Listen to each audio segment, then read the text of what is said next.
Hello everyone.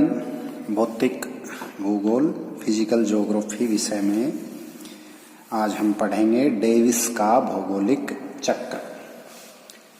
सर्वप्रथम Davis महोदय ने 1899 में भौगोलिक चक्र की संकल्पना का प्रतिपादन किया और बताया कि भौगोलिक चक्र समय की वह अवधि है जिसके अंतर्गत उत्थित यानी ऊपर उठा हुआ भूखंड अपर्दन के प्रक्रम यानी किसी भी अपर्दन के कारक के द्वारा प्रभावित होकर एक आकृति विहीन समतल मैदान में बदल जाता है। तो ये था उनका भौगोलिक चक्र कि एक उत्थित भूखंड अपर्दन के प्रक्रम द्वारा प्रभावित होकर एक आकृति विहीन समतल मैदान में बदल जाता है।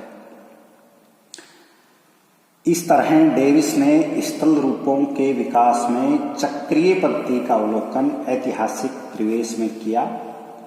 उन्होंने बताया कि स्थल रूपों के निर्माण एवं विकास पर संरचना प्रक्रम अपर्दन के जो कारक होते हैं उनको प्रक्रम कहते हैं तथा समय यानी अवस्था का प्रभाव होता है। इस आधार पर डेविस महोदय ने बताया कि जो स्थलाकृति होती है वो संरचना प्रक्रम तथा समय का प्रतिफल होती है। संरचना यानी स्ट्रक्चर, प्रोसेस और टाइम का क्या होती है प्रतिफल। और इन तीन कारकों को किस किस को, संरचना को, प्रक्रम को और समय को डेविस के त्रिकूट के नाम से जाना जाता है।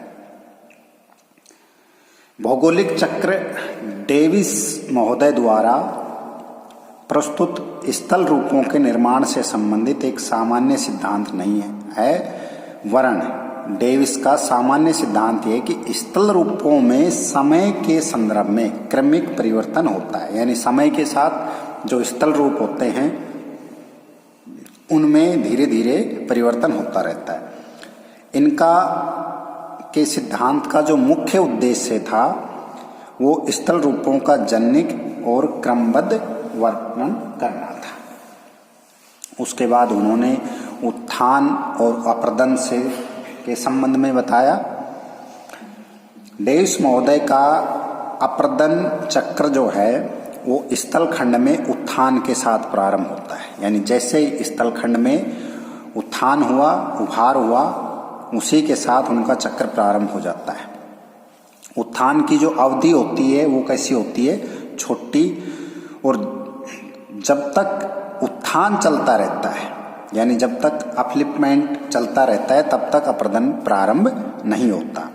परंतु जैसे ही उत्थान क्या हो जाता है, पूर्ण हो जाता है, अपर्दन भी प्रारंभ हो जाता है तथा वह चक्र के अंत तक चलता रहता है। इस तरह डेविस महोदय के अनुसार उत्थान और अपर्दन कभी भी साथ साथ नहीं चलते। हालांकि डेविस महोदय का ये जो मत है ये भ्रामक है, क्योंकि प्रकृति में जो अपर्दन है वो उत्थान की समाप्ति की प्रतीक्षा नहीं कर सकता।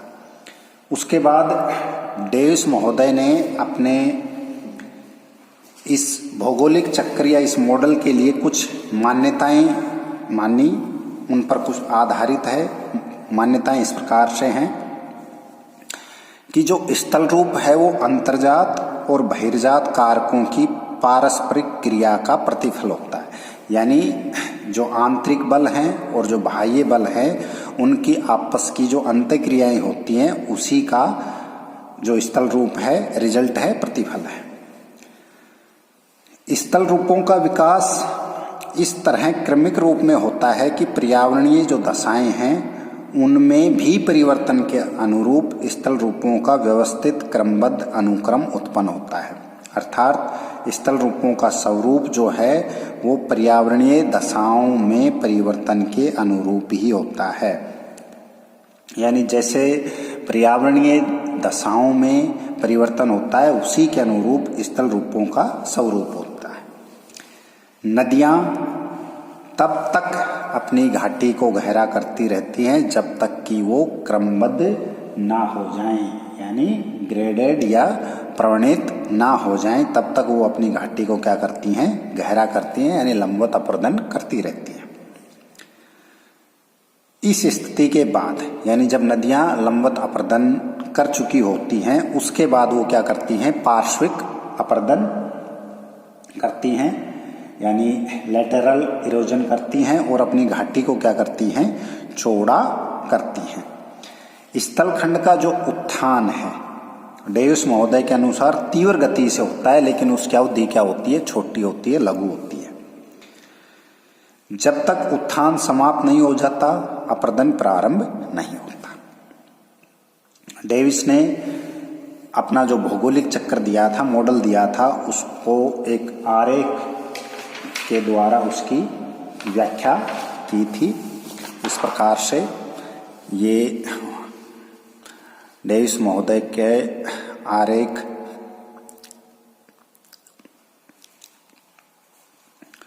चक्र की शुरुआत उन्होंने बताया कि समान संरचना यानी समान संरचना वाले धरातलीय भाग में उत्थान के साथ अपर्दन चक्र प्रारंभ हो जाता है। ये जो धरातलीय उत्थान है ये लघु अवधि में अत्यंत त्वरित तीव्र गति से होता है। उत्थान की अवधि को भौगोलिक चक्र की अवधि के अंतर्गत सम्मिलित नहीं किया जाता, यानी जो चक्र की शुरुआत होती है वो उत्थान के बाद होती है। और जो उत्थान की अवधि है इसको क्या कहते हैं, अपर्दन चक्र की तैयारी या प्रारंभिक अवस्था कहते हैं। अब एक बार आरेख को देखते हैं। आरेख में जो यूसी वक्र है, यानी अपर कर्व यानी ऊपरी वक्र यूसी, ये जो आपको दिख रहा है ये क्या है, यूसी। यूसी क्या है, ये धरातलीय भाग की सागर तल से निरपेक्ष ऊंचाई को प्रदर्शित करता है, यानी धरातल का कितना ऊंचा है उसकी कहां से सागर तल से ऊंचाई को इंगित करता है। और साथ ही साथ ये जो ऊपरी वक्र है यूसी है, ये पहाड़ियों के शिखर या जल विभाजकों के जो शिखर हैं उनको भी प्रदर्शित करता है। दूसरा है एलसी, लोअर कर्व या निचला वक्र एलसी। ये जो आपको दिख रहा है ये क्या है, एलसी। ये क्या करता है, सागर तल से न्यूनतम उच्चावच या नदियों की घाटियों की तली को प्रदर्शित करता है। यानी ये क्या हुआ, ये शिखर हुआ और ये क्या हो, नदी की जो घाटी की तली है उसको प्रदर्शित करता है कौन, एलसी।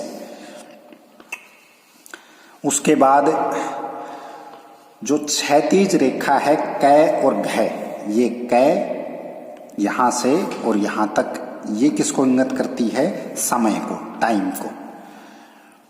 उसके बाद जो लंबवत रेखा है कै और ख, ये क्या करता है, सागर तल से निरपेक्ष ऊंचाई यानी सागर तल से ऊंचाई को दिखाता है कि स्थल रूप कितना ऊंचा है।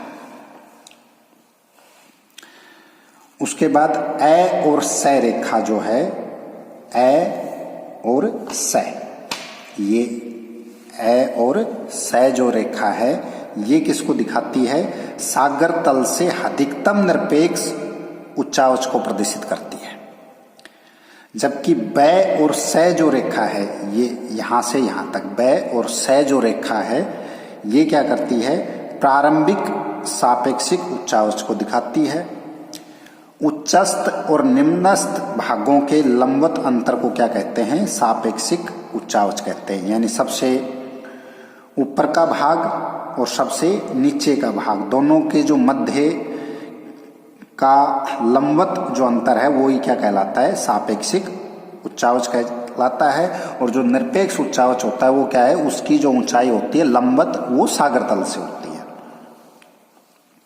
ए दै और लय रेखा, ए दै और लय रेखा ये क्या करती है, अपर्दन के आधार तल, अपर्दन के आधार तल जो किसके बराबर होता है, सागर तल के बराबर होता है, को प्रदर्शित करती है। यानी इस आधार तल के बाद जो नदियां हैं वो लंबवत अपर्दन नहीं करती।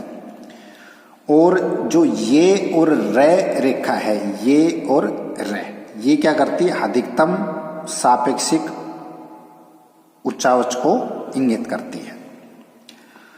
उसके बाद जो स है, यानी यहां पर क्या हो गया, उत्थान समाप्त हो गया। स के बाद स्थलखंड का उत्थान क्या हो जाता है, समाप्त हो जाता है।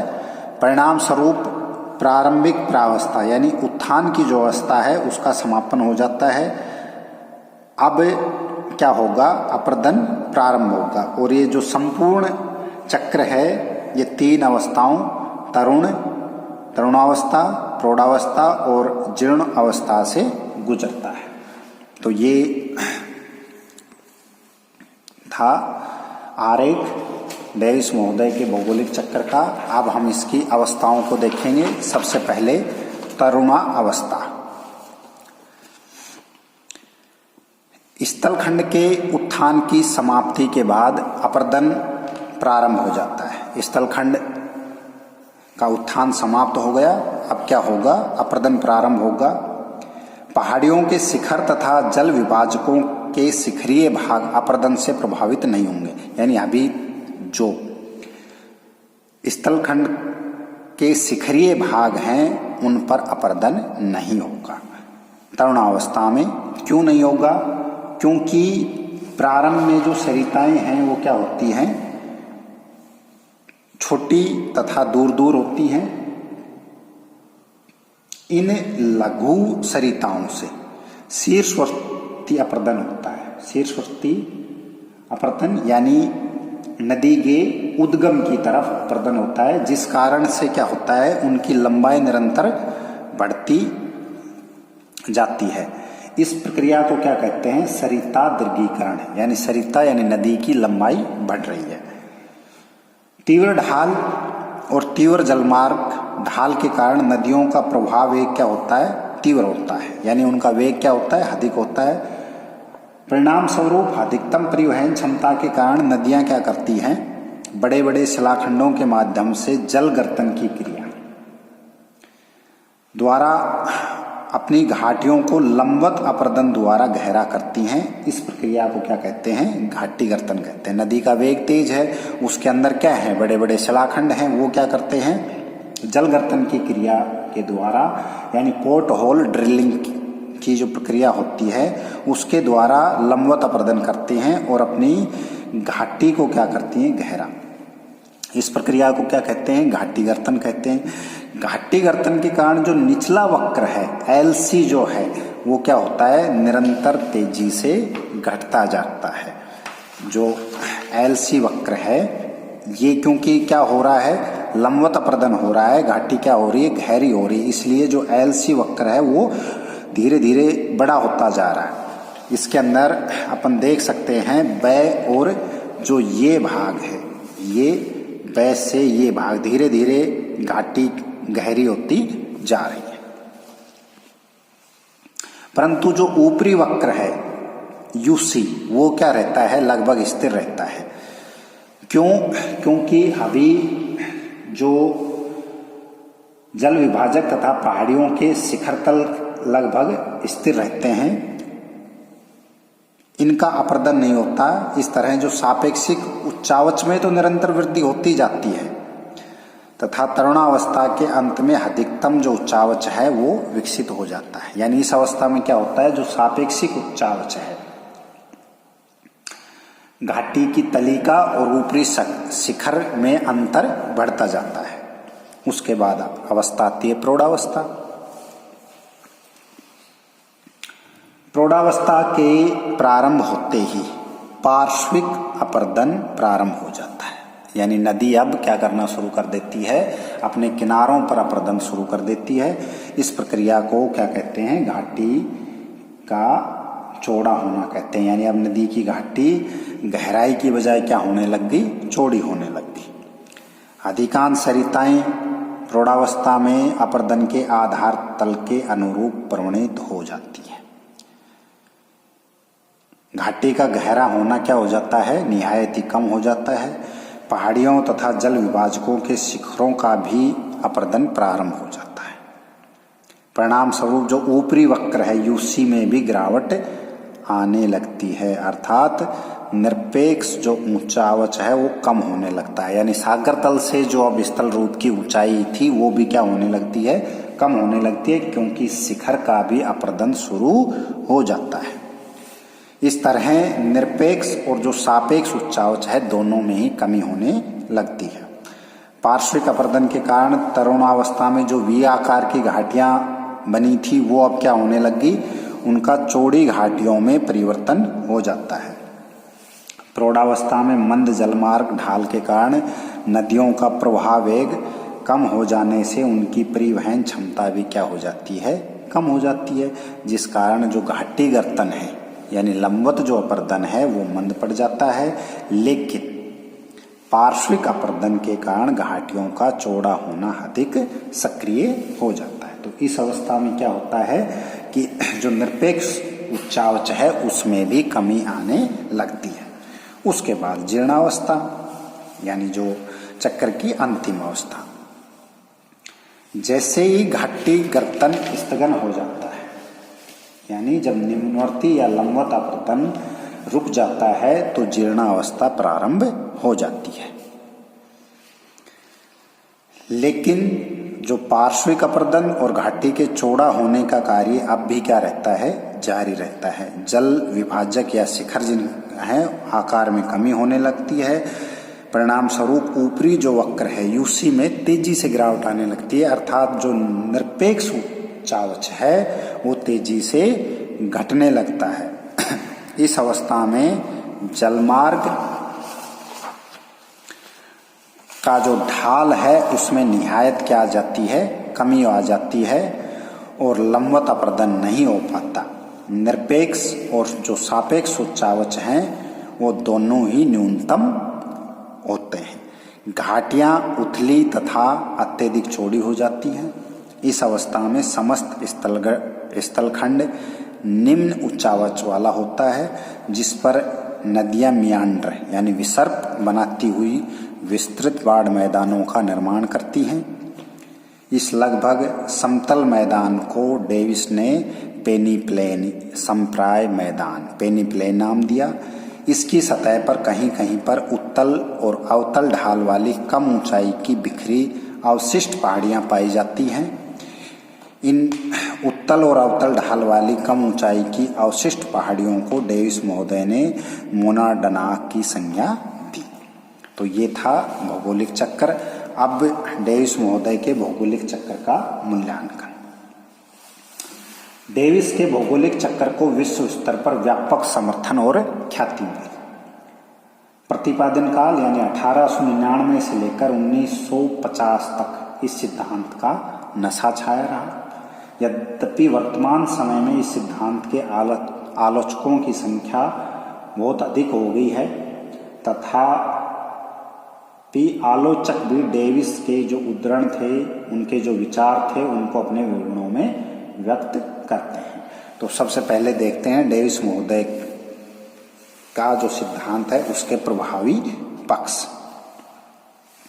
डेविस महोदय का मॉडल या सिद्धांत अत्यधिक सरल और व्यवहारिक है। डेविस ने अपने मॉडल को सुव्यक्त, रोचक और सशक्त शैली में प्रस्तुत किया, जिससे लोगों का ध्यान शीघ्र आकर्षित किया। ब्रायन महोदय ने कहा है कि डेविस की निर्मल और सुस्पष्ट भाषा के नशे से लोग क्या हो गए, अभिभूत। डेविस महोदय का मॉडल व्यापक स्तर पर क्षेत्र अध्ययन से प्राप्त परिणामों पर आधारित है। डेविस के सिद्धांत में स्थल रूपों के विकास से संबंधित भावी कथन तथा पिछली घटनाओं की पुनर्रचना दोनों में का ही क्या है, सामर्थ्य है। डेविस महोदय के सिद्धांत ने तत्कालीन भूविज्ञान में प्रचलित जो विकासीय विचारधारा थी उसको भरपूर समर्थन प्रदान किया। तो ये थे उनके कुछ प्रभावी पक्ष। अब उनके सिद्धांत के कमजोर पक्ष। डेविस महोदय की उत्थान की जो संकल्पना थी वो मान्य नहीं थी, क्योंकि डेविस महोदय ने अल्पकालिक त्वरित दर से यानी तीव्र दर से उत्थान की बात कही थी, जबकि प्लेट विवर्तन सिद्धांत के अनुसार उत्थान की प्रक्रिया हमेशा यानी सतत रूप से चलती रहती है। तथा इसकी दर जो है अत्यंत मंद होती है। डेविस महोदय की उत्थान और अपर्दन के बीच जो संबंधों की संकल्पना है वो भी क्या है, भ्रामक है। अपर्दन उत्थान की समाप्ति की प्रतीक्षा नहीं करता, वरन जैसे ही उत्थान प्रारंभ होता है अपर्दन भी क्या हो जाता है, प्रारंभ हो जाता है। डेविस महोदय के भौगोलिक चक्र को 3 अवस्थाओं से गुजरने के बाद समाप्ति के लिए स्थल खंड को दीर्घ काल तक स्थिर दशा में रहना होगा, परंतु प्लेट विवर्तनिकी सिद्धांत के अनुसार स्थल खंड की दीर्घकालिक स्थिरता संभव नहीं है, क्योंकि स्थल खंड क्या रहते हैं, सदा गतिशील रहते हैं तथा भूपटल विवर्तनिक घटनाओं से सदा क्या रहते हैं, प्रभावित रहते हैं। डेविस महोदय के मॉडल में समय को, टाइम जो था उसको आवश्यकता से अधिक महत्व दिया गया। वास्तव में डेविस का मॉडल समय आधारित मॉडल है। पेंक महोदय ने बताया कि स्थल रूपों में समय के परिवेश में अनुक्रमिक विकास नहीं होता। इसके अनुसार स्थल रूप, संरचना, प्रक्रम तथा समय का प्रतिफलन होकर उत्थान और अपर्दन की दरों के संबंधों पर आधारित रहता है। तो ये थे उनके सिद्धांत के कुछ कमजोर पक्ष।